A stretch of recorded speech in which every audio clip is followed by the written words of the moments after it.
Ziua 3, salutare prieteni metaversați. Noi suntem puțin bossuflați. Umflați, doar fără boss. Dar suntem boss umflați, de-aia. Suntem boss umflați. Deci încă o dată, boss umflați. Și este ora 1 și mergem spre orășel. Iar de la orășel, dar o vom lua pe drumul cel nou pe care l-am descoperit aseară, care ne duce spre noi înălțimi, spre noi culmi. Ne vom aventura într-o experiență incredibilă, de nemai văzut, nemai întâlnit. Pentru că, într-adevăr, după cum spuneam, aseară ne-am schimbat radical părerea despre... Ei, nu chiar radical. Nu chiar radical, dar... Așa, un picuț. Haide, fii serioasă. N-am văzut un orășel de genul ăsta atât... Bine, în prima seară eram super obosiți, super cătrăniți, prăjiți și nu prea aveam chef de nimic, nu prea înțelegeam ce se întâmplă. Dar aseară am fost odihniți și chiar ne-am lăsat purtați de farmecul orășelului și de străduțele incredibil de frumoase. Și ne-a cucerit, cred că ne-a cucerit, pe mine cel puțin, pe Oana e mai greu de cucerit, are o fortăreață puternică, eu sunt ușor, eu imediat gata, pac! Uite, Oana are ziduri de-astea groase așa, nu poți să treci de la. Și acum mergem să o cucerim și pe Oana! Și o să o luăm pe sus pe acolo, să vedem cum este treaba. Filmăm și patiseria, că trecem și pe lângă ea, să o vedeți și voi. Și mai vedem. Dar într-adevăr, aseară chiar ne-a lăsat o impresie frumoasă. O ține pe umăr. E o pisicuță, da. Are și zgârduță, cum arată mânguță. Nu putem să luăm pe aici, o să luăm, frate.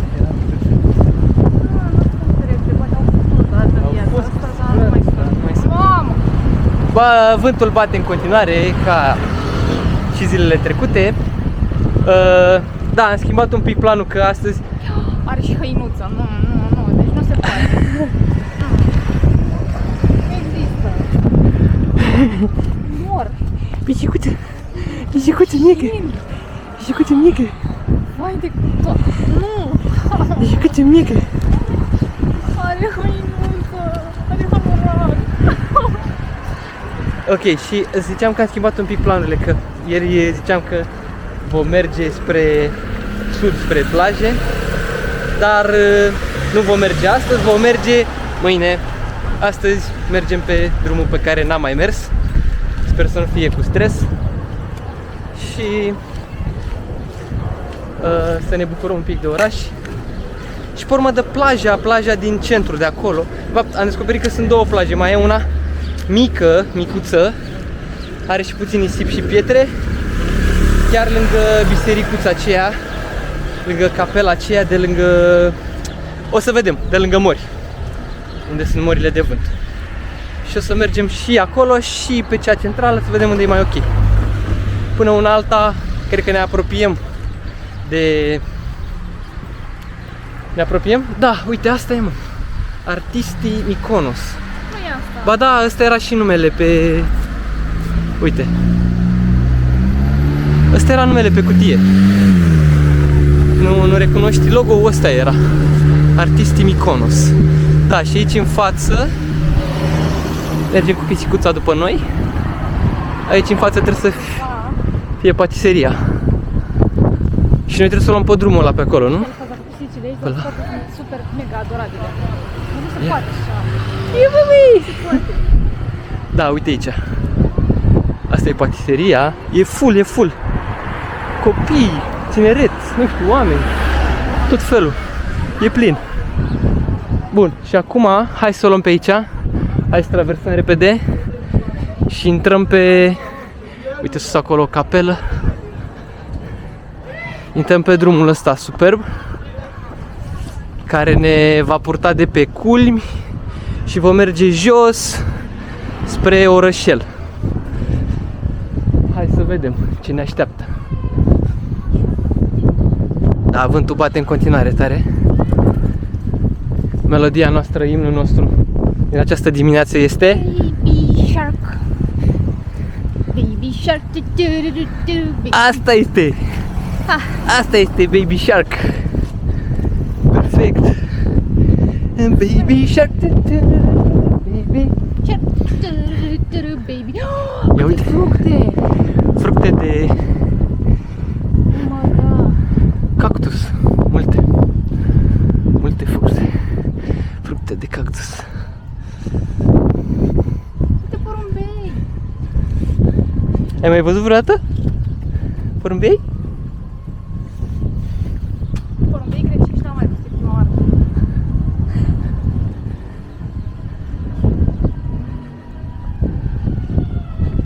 De asta un picior.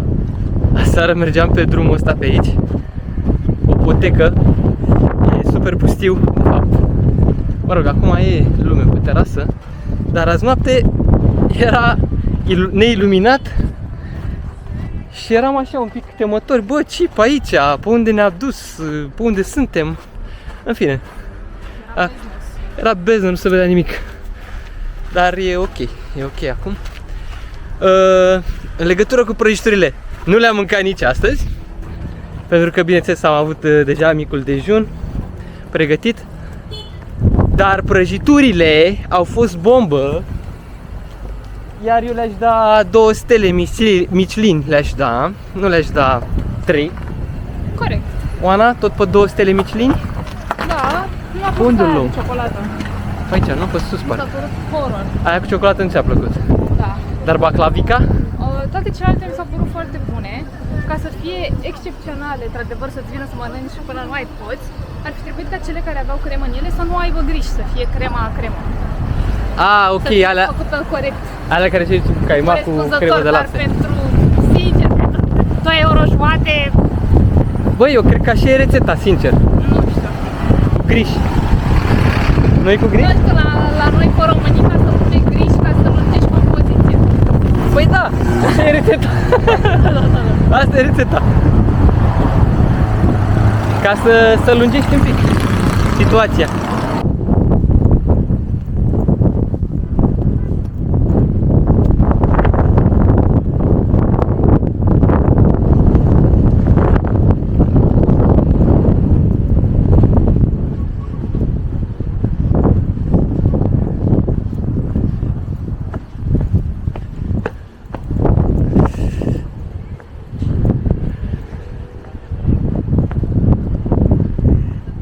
Da, pe drumul ăsta am mers aseară.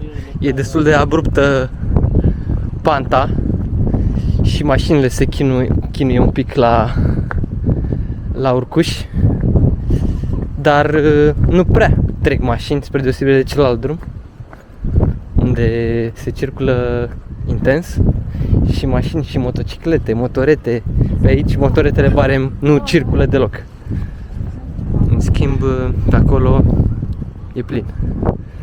Ok, și noi acum în principiu o să mergem acolo unde am fost aseară. Se vede acolo turnulețul ăla, mă rog, probabil a fost moară. O să mergem acolo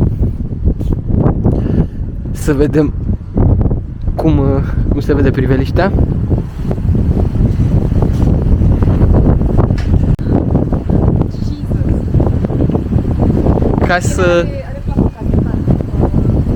Casă de tip colibă. Pe piloni de beton. Două cătruțe. Da? Cătruțe. Tare. Baby shark. Dar nu știu dacă ăștia n-au, mă, aici n-au seism, pana mea. Nu Cum sunt. arată căsulica aia, nu știu. Da, pare să că nu prea ar fi. Tare mă îndoiesc eu că rezistă la forțele tăietoare. Dar mă rog, nu știm noi ce au gândit proiectanții. Baby shark.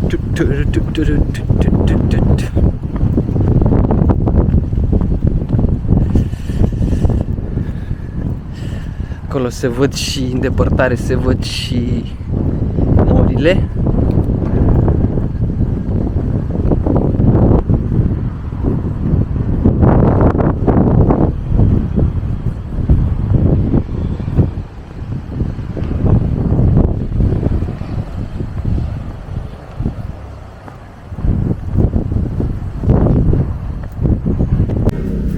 La umbra măslinului bătrân. Ok. Nu. E bună? Ha? Hai mă, E super amară. ia de săgușul. Îi da sângele. Ia uite, îi da sângele. Fucking amară. Super. Ador că filmezi asta. N-am putut să filmez asta, mă scuzați. Trebuie să mergem acolo. Dar uite, ia și tu o rodie din aia, mă, de acolo. N-ajung în casa omului. Nu e, că e închisă. Hai mă! Nu se spăra de o rodie. Era roșie. Am văzut, erau mai multe roșii, dar avem noi în curtea... Dar nu arată așa de bine. Nu arătau așa de bine alea ale noastre. Sunt săznite de coapte ce sunt. Ha? De ce nu iei? Păi n-am luat că nu arată așa de bine.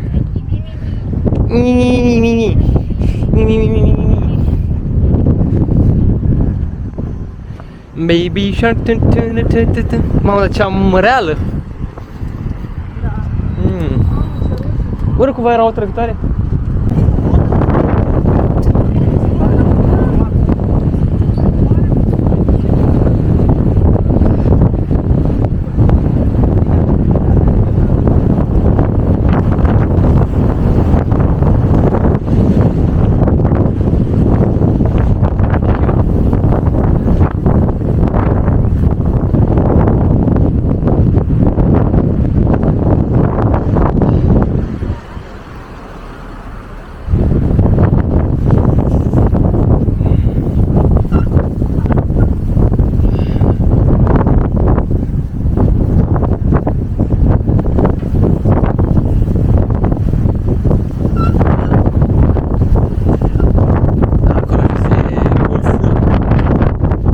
Centrul practic, de unde se împart drumușoarele, drubulețele. Ia uite ce piscină frumos acolo. Și mare. A, uite și pe Saltbaie, nu știu dacă se vede. Salut, Saltbaie! Saltimbancul Saltbaie.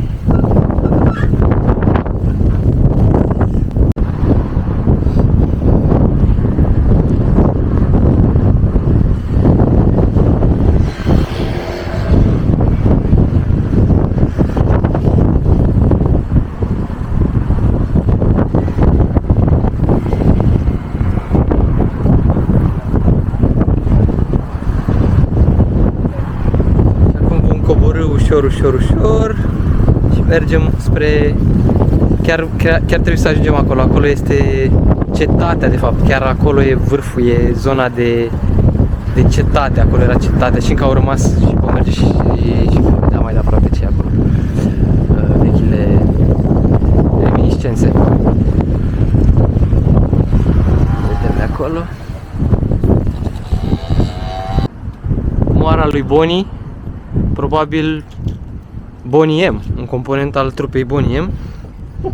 Nu știu exact cine e ce... Băi! Ai grijă, nu te împiedici, ai grijă.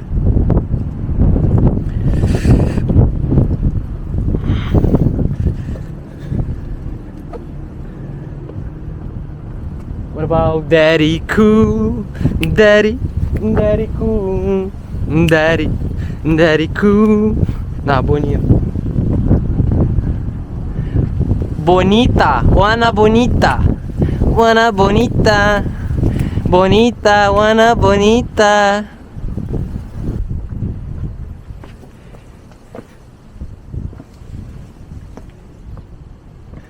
A, uite și aici este o altă moară care pare dezafectată și nereabilitată. Ia să vedem ce se întâmplă aici. E lăsată în paragină. Bineînțeles, și vântul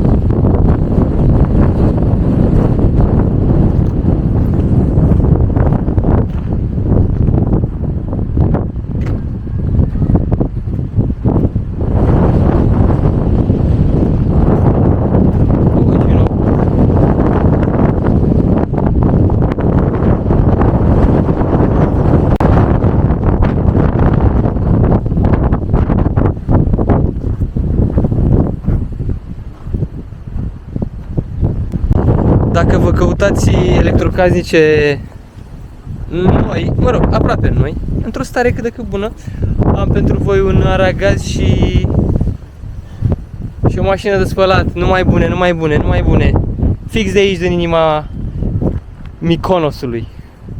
Da, adevărul e că este și cam jeghi. Da, nu știu, e un hit mix între super tărăpânat și jecos și super frumos.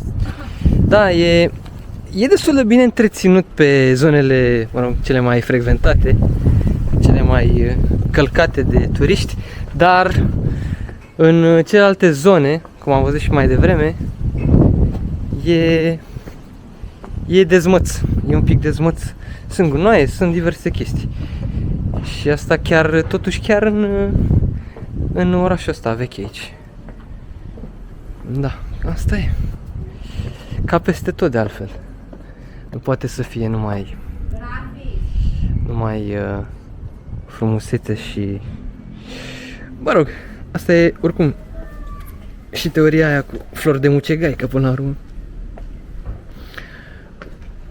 esteticul se bazează și pe urât. Iar din mucegai ies flori frumoase.